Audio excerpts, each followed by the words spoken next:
प्रणाम है सभी को। बात हो रही है अश्विनी जी से, टाइम साइंटिस्ट अश्विनी जी से, टाइम, स्पेस और एनर्जी जैसे गूढ़ विषय पर। इस सब्जेक्ट के बारे में हम जितनी भी बात करें, बहुत सी डायमेंशंस निकल कर आती हैं, जैसे कि एस्ट्रोलॉजी। कहते हैं कि मेरे दिन अच्छे नहीं चल रहे हैं, शनि की 7.5 चल रही है, या अभी कुछ दिनों बाद समय चेंज होगा, तब शादी का योग बनेगा। ऐसी कुछ विषयों पे बात करते हैं अश्विनी जी से। स्वागत है अश्विनी जी आपका हमारे इस शो पे भगवान टीवी में। और एक वहम बना हुआ है एस्ट्रोलॉजी, ज्योतिष विद्या को लेकर, जिसमें कंफ्यूजन्स ज्यादा हैं, मैनिपुलेशंस बहुत हैं, लेकिन फिर भी लोग इस डायरेक्शन में जानना चाहते हैं, समझना चाहते हैं। क्योंकि आप टाइम साइंटिस्ट हैं, समय पर आप काम कर रहे हैं, सेतु यूनिवर्सिटी के आप संस्थापक हैं, स्पेस, एनर्जी एंड टाइम, इसके बारे में आप बात कर रहे हैं। तो ऐसे में आपको क्या लगता है, क्या ये वाकई में होता है कि कुछ दिन हमारे ऐसे होते हैं जब हमारे विवाह का योग बनने लगता है, या हमारे करियर के लिए अच्छा समय चलता है तो तब हमें नौकरी मिलने के ज्यादा चांस होते हैं? क्या वाकई में ये एक रियलिटी है, या सिर्फ एक मिथ्या वहम बनाया हुआ है एस्ट्रोलॉजी कम्युनिटी में? जी देखिए, तीन चीज, वो एक ना स्टेटमेंट थी कहीं पर पढ़ी मैंने, कि तीन का मेल जीवन में ना आए अनमेल। अब ये तीन क्या? तो सनातन संस्कृति में इन तीन को कहा गया है ब्रह्मा, विष्णु, महेश। और कोई भी चीज शुरुआत जो है एक से होती है, जीरो से या शून्य से कोई चीज शुरू नहीं हो सकती। सनातन संस्कृति ये बात अच्छे से समझती है कि कोई भी चीज एक से तो शुरू हो सकती है, पर शून्य से नहीं हो सकती। इसीलिए कहा गया कि नंबर सिस्टम में शून्य की खोज भारत ने की। तो इसका मतलब क्या हुआ कि शून्य की खोज भारत ने की का मतलब क्या हुआ? अगर शून्य की खोज भारत ने की तो पहले क्या एक से गिनती जो है एक से लेके एक से शुरू होती थी? ये बात तो फैक्ट है जी। चाहे कोई भी सिस्टम हो, गिनती हमेशा एक से शुरू हुई है। ठीक है। शून्य की खोज हुई तो लोगों ने क्या बना दिया कि गिनती को शून्य से शुरू करना शुरू कर दिया जी। और ग्राफिकल रिप्रेजेंटेशन में ले गए। अगर हम ग्राफ को देखें, ये सारा कंफ्यूजन आया किस वजह से? तो जैसे ही हम लोगों ने ग्राफिकल रिप्रेजेंटेशन में किसी इन चीजों को समझना शुरू किया, तो सारा का सारा कंफ्यूजन आता चला गया। जी। Positive energy, negative energy. अरे भैया, एनर्जी तो एनर्जी होती है, पॉजिटिव नेगेटिव एनर्जी कब से होने लग गई? पॉजिटिव नेगेटिव एनर्जी, पॉजिटिव और नेगेटिव, ये दो चीजें शुरू ही हुई ग्राफ आने से।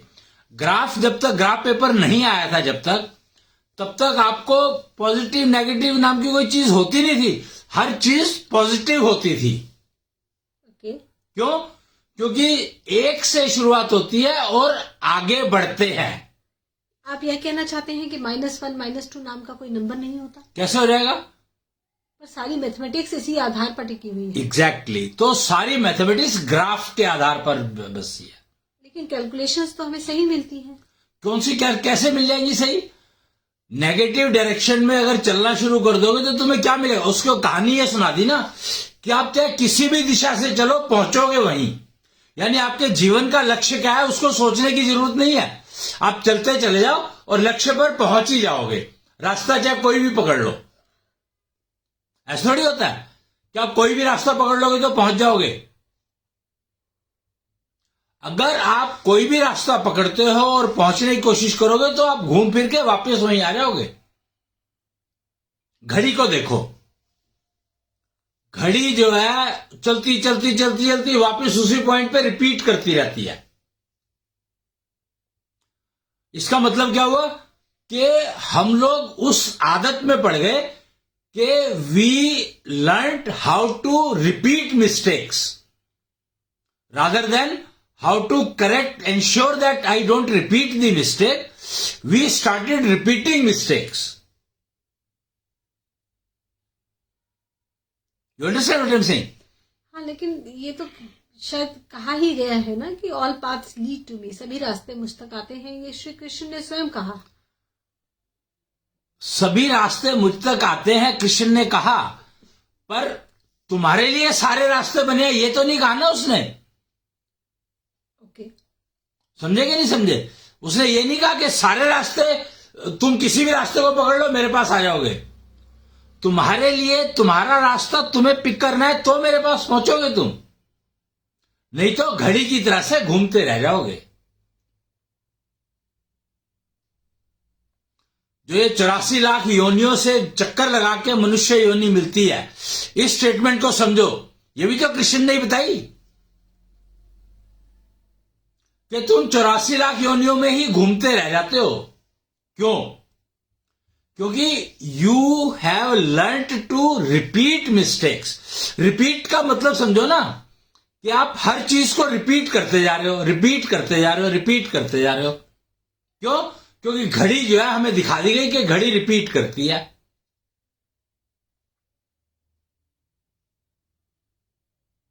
समझे कि नहीं समझे? तो कृष्ण ने कहा अगर तुम 84 लाख के चक्कर में पड़े रहोगे तो तुम्हें मनुष्य जन्म तो मिलेगा ही मुश्किल से, और मनुष्य जन्म मिलता है तो फिर तुम वही गलतियां रिपीट करते हो, तो वापस तुम्हें फिर 84 लाख योनियों में घूमना पड़ता है। मेरा प्रश्न ये था कि क्या, क्योंकि आप समय पर काम करते हैं और हम आज समय पर बात कर रहे हैं, तो क्या ये वाकई में होता है कि कुछ समय ऐसा चलता है जब हमारा शादी का योग बनता है या हमारी नौकरी का योग? नेचुरली, क्योंकि आगे बढ़ रहा है ना, समय हमेशा आगे बढ़ता है। ट्राई टू अंडरस्टैंड कि समय कभी एक जैसा नहीं रहता है, कभी नहीं रहता है समय एक जैसा। जो इस समय में है, इस मोमेंट पर है, नेक्स्ट मोमेंट पे ये नहीं है। हमें वहम है कि ये वही है, क्योंकि हमें बदलाव दिखाई नहीं दे रहा।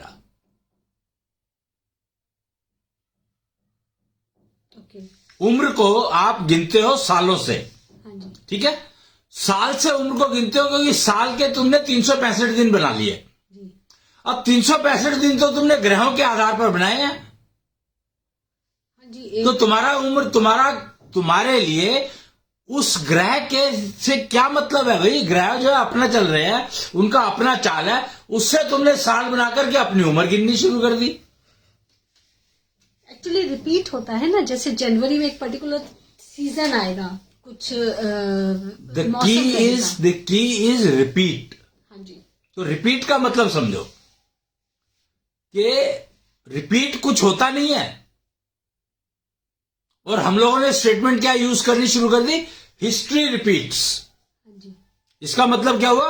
We agree that we will keep repeating mistakes.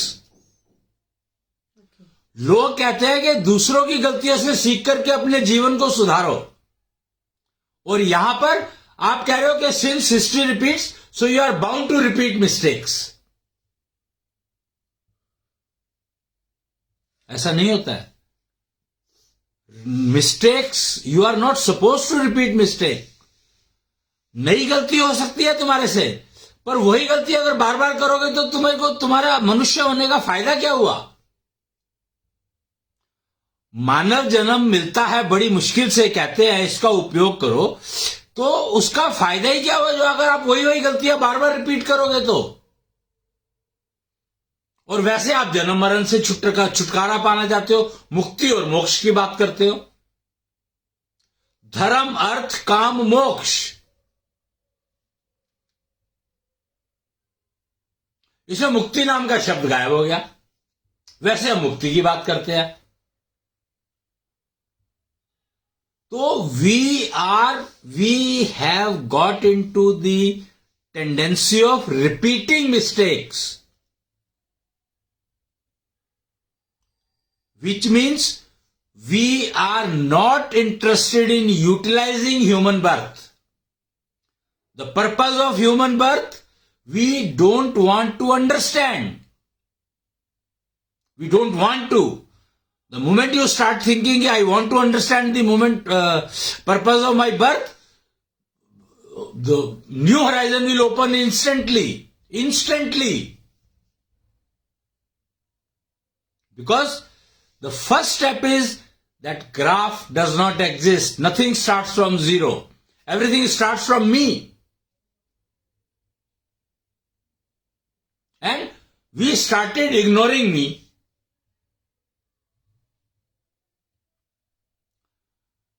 लोग कहते हैं ना कि मैं मत करो. भैया मैं मत करो, चलो ठीक है, मैं मत करो तो क्या करो? लोग कहते हैं हम करो. हम का मतलब पता है क्या है? हम के ऊपर क्यों जाना पड़ा हमें? सिर्फ एक कारण है हम पे ऊपर जाने का कि वही गलती मैं कर रहा हूं बार बार, वही गलती वो कर रहा है बार बार, तो चलो मिलकर के गलतियां कर लेते हैं सेम की same. So we got into the habit of repeating mistakes.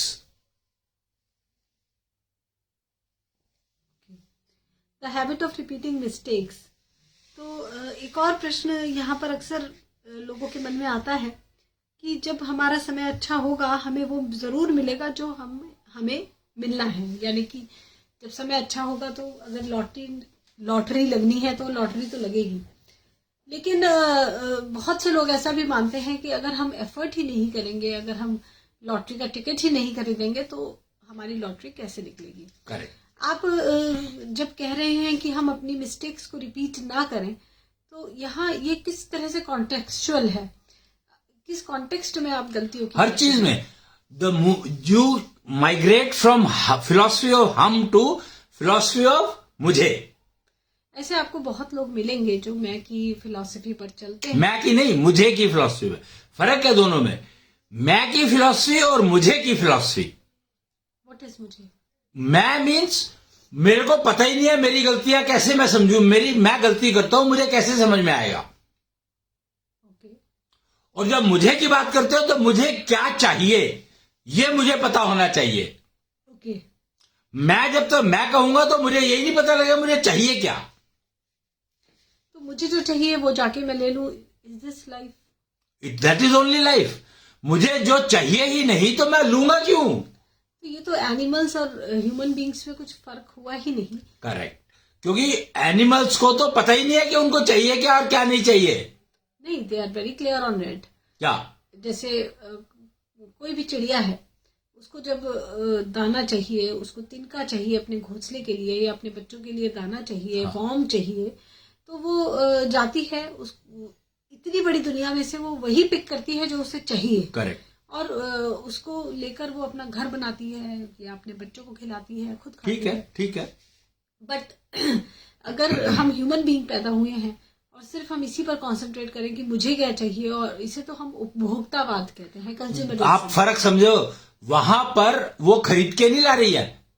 खरीदा या बनाया या खुद ढूंढा, इससे क्या फर्क पड़ता? बहुत फर्क पड़ेगा. जो चीज दूसरे के पास है मुझे वो चाहिए तो हम वैसे ही खरीदने की कोशिश करते हैं. खरीदने की कोशिश करते हैं. जब खरीदने की कोशिश करोगे तो तुम्हें कोई देगा क्यों? जब तक तुम उसको कुछ रिटर्न में नहीं दोगे. वहां पर तो रिटर्न का सही सीन ही नहीं है ना. ट्राई टू अंडरस्टैंड कि the difference between human birth and other births, there the scene is not there to return. जो मुझे चाहिए मैंने ले लिया. यह है जानवरी प्रकृति. एनिमल प्रकृति है कि जो मुझे चाहिए मैंने छीन लिया, मैंने ले लिया. But human being, when you are human, you know you have to return.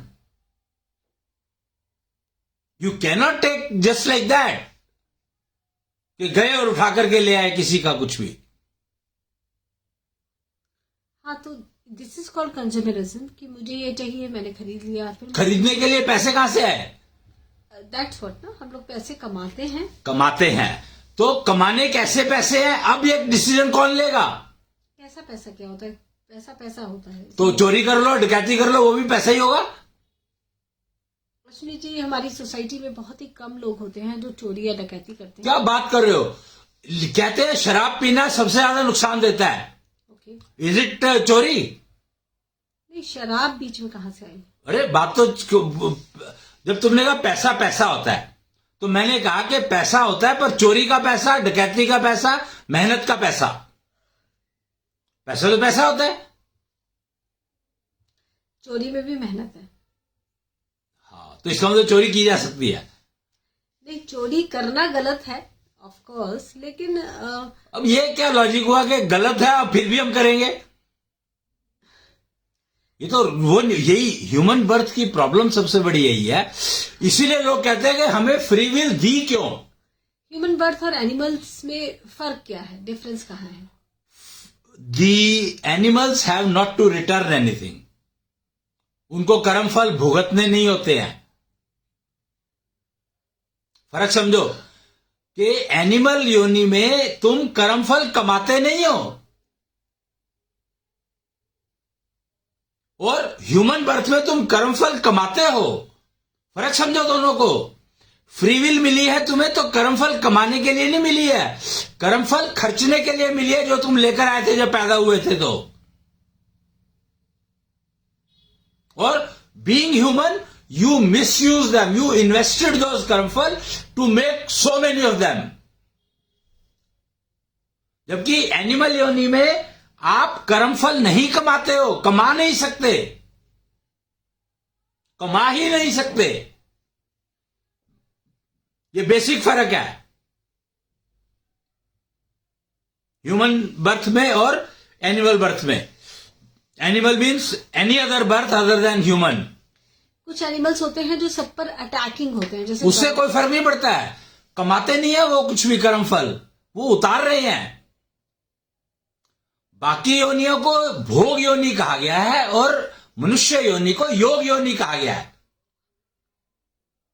जी, फर्क क्या है कि उसमें तो तुम्हें भोगने हैं अपने कर्मफल जो कमा रखे हैं, उन कर्मों को उस शरीर में जाके भोगना है। You cannot earn. The key is that you cannot earn कर्मफल there in other योनिस। कमा नहीं सकते हो तुम कर्मफल। सिर्फ मनुष्य योनि एक ऐसी योनि है जिसमें तुम कर्मफल कमा सकते हो, कर्मफल खर्च सकते हो, कर्मफल एडजस्ट कर सकते हो, मैनिपुलेट कर सकते हो। Everything is possible in human birth. इसीलिए देवता भी ह्यूमन बर्थ लेने को तरसते हैं, क्योंकि there you have free will. और फ्री विल को अगर गलत दिशा में यूज करोगे तो उसके कर्मफल कष्ट देंगे। कर्मफल होता है, कर्मफल कभी कष्ट नहीं देता, लेकिन जब कर्मफल को तुम खाओगे तो पता लगेगा तुम्हें कि कड़वा है या मीठा है।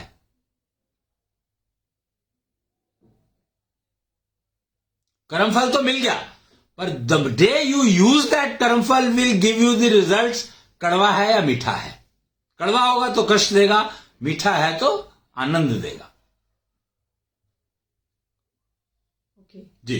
तो ये तो बात हो गई कर्मफलों की, लेकिन जो मेरा प्रश्न आपसे है आज के कॉन्टेक्स्ट में खास तौर से, वो है कि जब टाइम की बात होती है जी, तो ऐसा हमने अक्सर देखा है कि कुछ समय हमारा खराब चलता है, सो कॉल्ड। तो आ रहा हूं ना, उसी पर आ रहा हूं मैं जी कि कर्मफल जब तुम कमाते हो जी, तो वो कर्मफल तुम्हें मिलेगा कब हाँ जी, और क्या मिलेगा, उसकी एक चित्र बनके, स्टैंप बनके आपके खाते में लिखा जाता है। जी, तो अगर अच्छा कर्मफल कमा रखा है तो अच्छे टाइम में मिल जाएगा, खराब कमा रखा है तो उस टाइम पे मिल जाएगा, टाइम पर मिल जाएगा, उस टाइम पर अच्छा या खराब मिलेगा कर्मफल। पर वो तुम्हें कर्मफल पेन देगा या प्लेजर देगा, इसको आप इस तरीके से समझ सकते हो कि मान लो एक ज्योतिषी ने बताया कि यार ये पीरियड तुम्हारा बहुत अच्छा चल रहा है, चलेगा। मान लो मेरे का चौथा साल जो है तुम्हारी लाइफ का बहुत बढ़िया चलेगा, ज्योतिषी ने कह दिया। तो उसमें मेरा कोई बहुत खराब कर्मफल आ गया, तो क्या होगा? पेन होगा, पर कम होगा, मिनिमम होगा। वही कर्मफल अगर आपके खराब टाइम समय में आया तो वो कष्ट मल्टीफोल्ड होगा। अच्छा, समझे अब मैं क्या कह रहा हूं कि आपका बहुत अच्छा टाइम चल रहा है तो आपका एक्सीडेंट होगा, लिखा हुआ है होगा, पर वो एक्सीडेंट आपको डैमेज कम से कम देगा। लेकिन अगर आपका समय भी खराब चल रहा है और खराब समय में खराब कर्मफल आ गया तो वो आपको कॉमा में डाल देगा, ये फर्क है। तो इसका मतलब क्या आप ये रिकमेंड करते हैं कि हमें एक बार किसी अच्छे एक्सपर्ट से एनालाइज करवा लेना चाहिए कि हमारा कौन सा समय अच्छा चलेगा, कौन सा समय खराब चलेगा? मेरे हिसाब से मैं ये कहता हूं कि डेस्टिनी मैप, इसके लिए ना आपको समझना पड़ेगा। मैंने जैसे बताया 3 का खेल, जीवन में ना आए अनमेल, तो वो 3 क्या है ये समझना पड़ेगा। 3 है आपका मन, आपकी बुद्धि और आपका शरीर। जी। 3 है ये। फिर 3 है आपका जो 3 तरह के मैप्स हैं आपके पास। जी। Destiny map, call of nature map, life map. Destiny map, astro map, astro map and life map.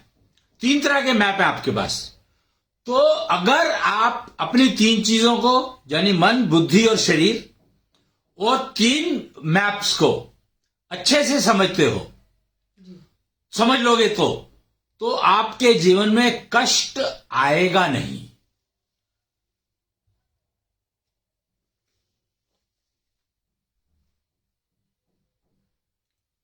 पूर्ण आनंद की स्थिति में पूरा जीवन बिता सकते हो। Live 16, look 16। पर यह तभी संभव है जब आप अपनी 3 चीज, मन, बुद्धि और शरीर को समझ लें, और 3 चीज अपने तीनों maps, astro map, destiny map and life map, इन तीनों को अच्छे से समझ लें और इनका सामंजस्य बिठा लें। वो 3 और वो 3, तीनों को अगर तीनों चीजें समझ लेते हो तो फिर आपकी जिंदगी में कष्ट नहीं आएगा। पक्की बात है, समय आपका खराब कभी होगा ही नहीं। नहीं, समय खराब होने में हमारी जो, मुझे पता नहीं है, पर प्लैनेटरी पोजीशंस का इफेक्ट कहते हैं। वो बेकार की बात है सारी। प्लैनेटरी पोजीशन से यू ट्राई टू अंडरस्टैंड कि समय खराब चल रहा होगा, कब होगा, नहीं होगा, एस्टिमेट करते हो। पर अगर आप ये 3 चीजें और ये 3 चीजों पर चलते हो तो आपका समय कभी खराब होगा ही नहीं, कभी भी नहीं होगा। Guarantee, I can guarantee that. 3 चीजें समझनी है आपको, अपनी मन, बुद्धि और शरीर, और 3 मैप समझने हैं, astro map, destiny map and life map, और उनका भरपूर उपयोग करना है तो आपका समय कभी भी खराब नहीं होगा, गारंटीड, 100%। किसी से पूछने की जरूरत नहीं है आपको, किसी के पास जाने की जरूरत नहीं है। सिर्फ ये 6 चीजें समझ लो, 3 वो, तो आपका समय कभी खराब होगा नहीं।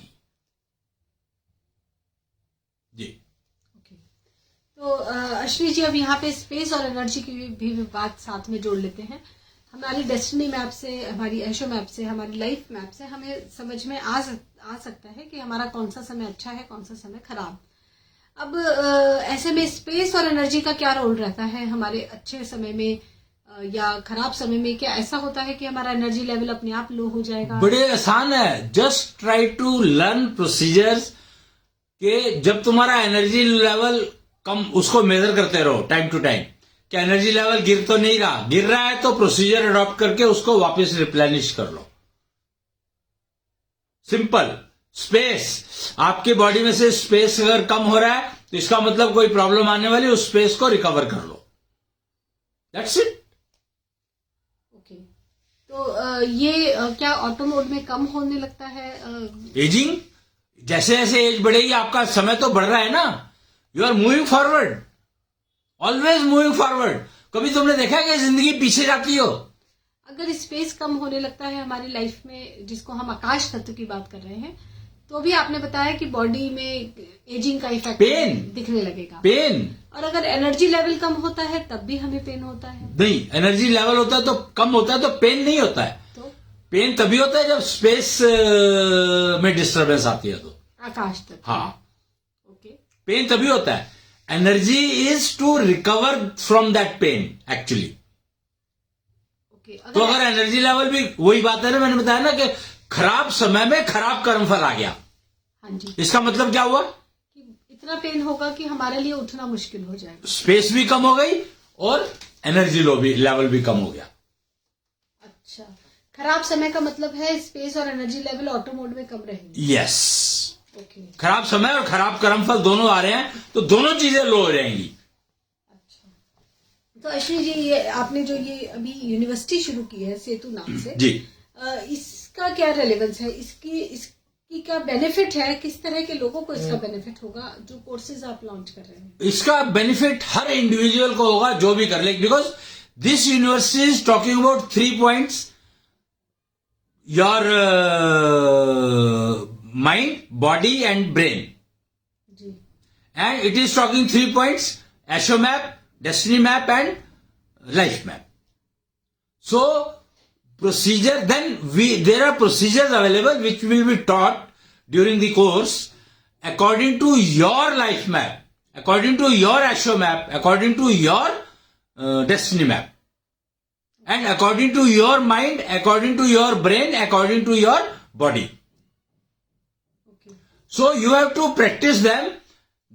You have to adopt those practices in your life to ensure that energy level एक थ्रेशोल्ड से कम बिल्कुल ना जाए कभी भी, और स्पेस एक थ्रेशोल्ड से कम बिल्कुल ना जाए कभी भी, और ऐसे ही बस ये 2 चीजों को मेंटेन रखो तो आपकी लाइफ में प्रॉब्लम आपको आएगी नहीं।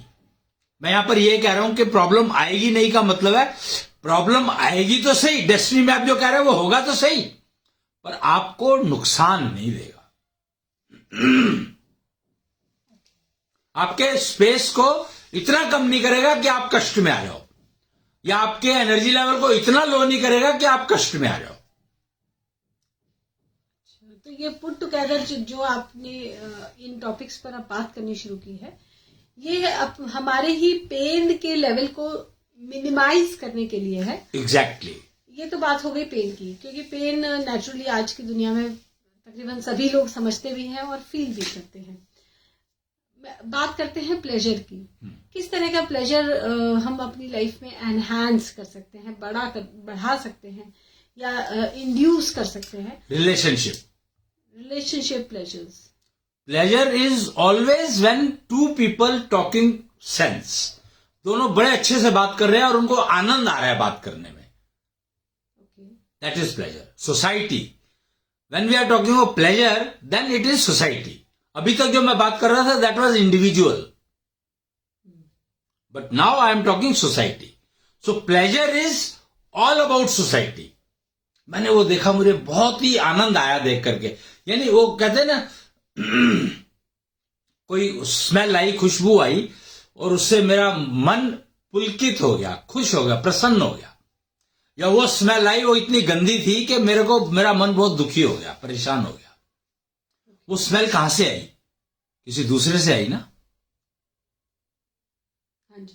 तो इसलिए society, the moment we talk of pleasure society comes, moment we talk of pain it is individuals. जी।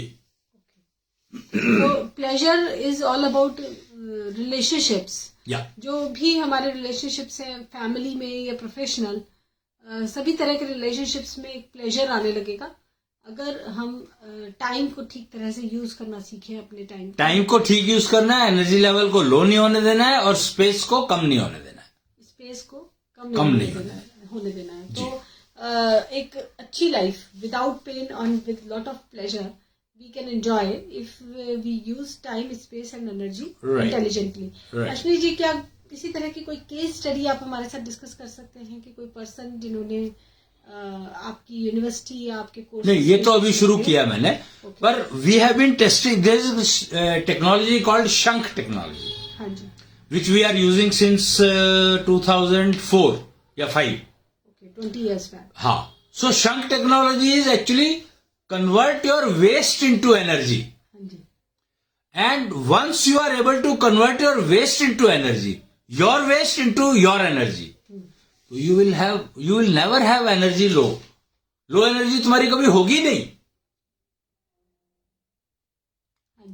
फिर you start developing metaverse technologies है ये, they are part of metaverse technology. Then you start cultivating shunk in your senses. तो senses जो है कोई भी खराब चीज, वेस्ट को अंदर नहीं आने देंगी। जी। तो जब वेस्ट अंदर आएगी नहीं आपके, तो आपकी बॉडी को जो आकाश तत्व है, जो स्पेस है, वो कभी कम होगी नहीं। अंदर नहीं आने देंगे, इससे आपका क्या मतलब है? भाई वेस्ट आपके अंदर जाता है, वही तो डिपॉजिट होता है, तो आपको स्पेस कम करेगा ना। स्पेस अंदर, आपके बॉडी के अंदर की स्पेस कैसे कम होती है?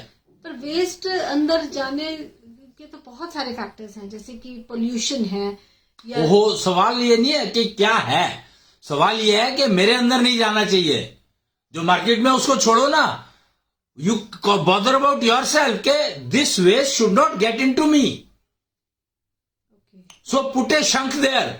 आंखों में आप शंख लगा दो, तो आपको कोई बुरा दिखा भी रहा होगा तो it will get converted to energy, तो आपके अंदर की स्पेस को खराब नहीं करेगा, आपके अंदर वैचारिक प्रदूषण नहीं आएगा। आंखों से जब आप कुछ देखते हो, गलत होता हुआ देख रहे हो, चाहे वो फैब्रिकेटेड है चाहे वो एक्चुअल है, हाँ जी तो वो आपको कितना डिस्टर्ब करता है, कैन यू इमेजिन? जी बिल्कुल।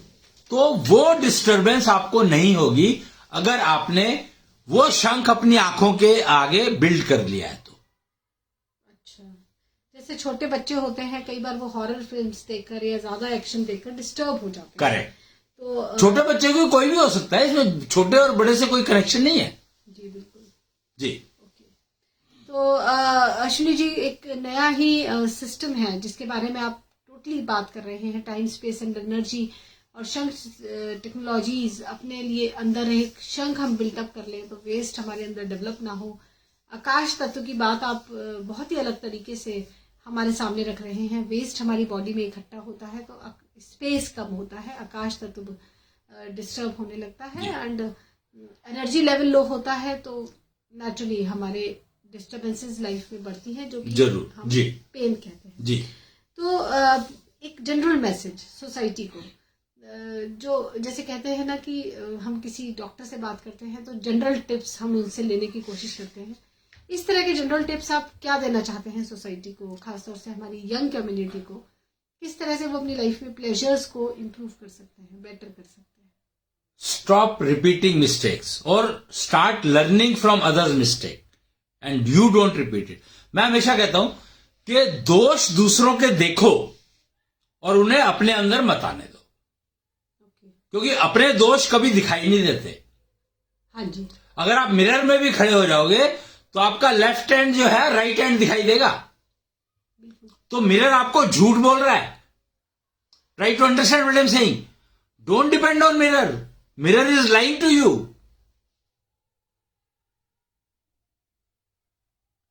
सो दोष दूसरों के देखो, देखने ही चाहिए। जब दूसरों के दोष देखोगे तो तुम्हें समझ में आएगा कि गलत क्या है, ठीक क्या है, और वो गलत जो है वो तुम्हें नहीं करना है। पर हम तो कई बार दूसरों के दोष देखते हैं और इसको अपनी ही ईगो को सेटिस्फाई करने का एक जरिया बना लेते हैं। देखो उसकी स्किन कितनी खराब है, देखो वो कैसे बोल रहा था। हम तो कभी ऐसे नहीं बात करते हैं, तो इट्स समथिंग लाइक कि दूसरे को नीचा तो रिपीट मिस्टेक, तो मिस्टेक्स रिपीट तो इसी को कहते हैं ना। आप दूसरे की गलतियां देख करके और इंश्योर करना है कि आप गलती मत करो, एटलीस्ट वो गलती मत करो। नॉर्मली हम सब तकरीबन, कुछ लोग इसके अपवाद हो सकते हैं, हम सब जब दूसरों की गलती देखते हैं तो हम एज्यूम ही करते हैं कि हम तो ऐसी कोई गलती नहीं करते। तो प्रॉब्लम तो तभी है ही ना, फिर तभी तो तुम भुगत रहे हो। You ask me a question कि जनरल टिप क्या देना चाहते हो जी, तो I am giving you a tip. दूसरों के दोष देखो, समझो, अपने में मत आने दो। That's it, that's the only thing you have to do. पर यहाँ पे सेल्फ इंट्रोस्पेक्शन बहुत जरूरी है। नहीं, बिल्कुल नहीं जरूरत। जो अपने आप को समझने की जरूरत ही नहीं है, क्योंकि अब अपने आप को, मैंने बताया ना, मिरर ऑल्सो लाइज। जी, so never try to look into you, forget it. तुम्हें अपने आप को देखना नहीं है, अपने तीन जो बॉडी, माइंड एंड ब्रेन को समझना है। एशो map, life map, destiny map को समझना है, पर दोष दूसरों के देखने हैं और उनको अपने अंदर नहीं आने देना है। बस इतना ही करना है। वो तभी नहीं आने दोगे आप जब आप you are able to develop Shankh in your senses which will convert waste into energy, so waste will not go into your body. अपने अंदर दूसरों वाले दोष ना आने दें। जो भी हमें अपने आसपास खराब होता दिख रहा है, इंश्योर करें कि वो हमारे अंदर ना आए। यस, ये बहुत ही सुंदर आपने टिप दिया है। अपनी लाइफ को इम्प्रोवाइज करने का बहुत आसान सरल सबसे आसान तरीका है, मतलब इससे आसान कुछ हो नहीं सकता। जी बिल्कुल। तो मुझे लगता है कि आज के लिए ये डिस्कशन काफी है। कल फिर आपसे कुछ अलग विषयों पर बातचीत करेंगे। बहुत से सेगमेंट्स हैं सोसाइटी के जिनमें आपकी गाइडेंस की हमें जरूरत है। अश्विनी जी, बहुत बहुत धन्यवाद हमारे प्रोग्राम में आने के लिए, और भगवान टीवी की ओर से हमारे सभी व्यूअर्स की ओर से प्रणाम। जय भगवान। जय जय भगवान।